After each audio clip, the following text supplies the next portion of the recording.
How I Fell in Love with My Corper Teacher. Episode 11. It began with a piece of paper.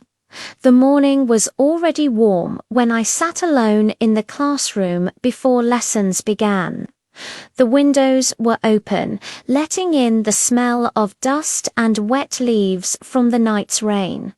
Other students had not arrived yet.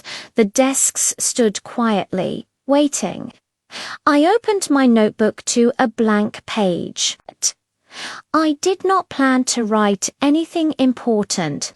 I only wanted to steady my hands, but the words came anyway.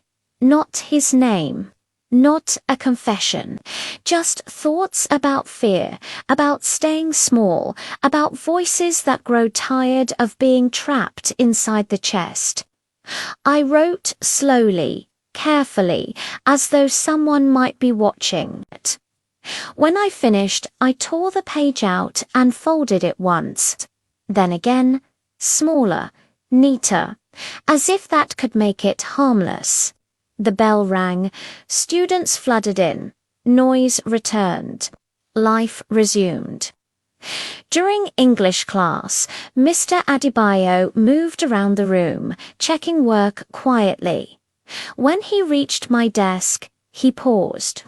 "May I see your notes?" he asked. My heart stumbled. I handed him the notebook, forgetting. He flipped through the pages once, then stopped. I saw it then, the folded paper. He looked at it, then at me. Not suspicious, not curious, careful. "This fell out," he said quietly, sliding it back into the notebook without opening it. Our eyes held for a brief moment, too long. Then he moved on. I sat frozen, the sound of my own heartbeat louder than the lesson. Before that morning, I had believed my feelings lived safely inside me, that if I never spoke them, never showed them, they would remain unseen, controlled. But feelings leave traces, in pauses, in pages.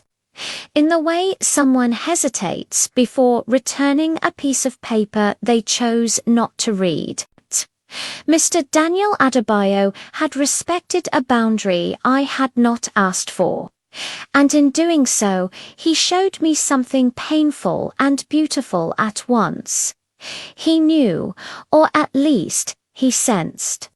And still, he stepped back. That afternoon, as I walked home under the open sky, my thoughts were no longer scattered. They were clear.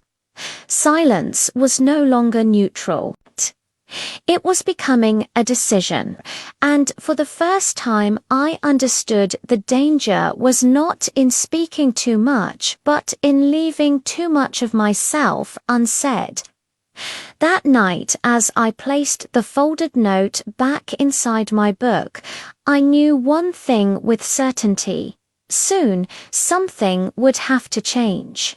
Because once a feeling begins to find its way onto paper, it is already searching for a voice. To be continued.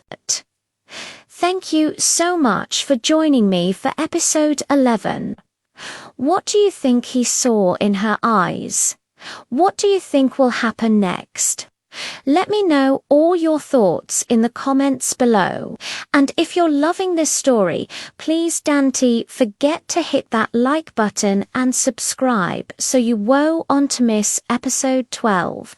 I can't wait to see you in the next one. Bye.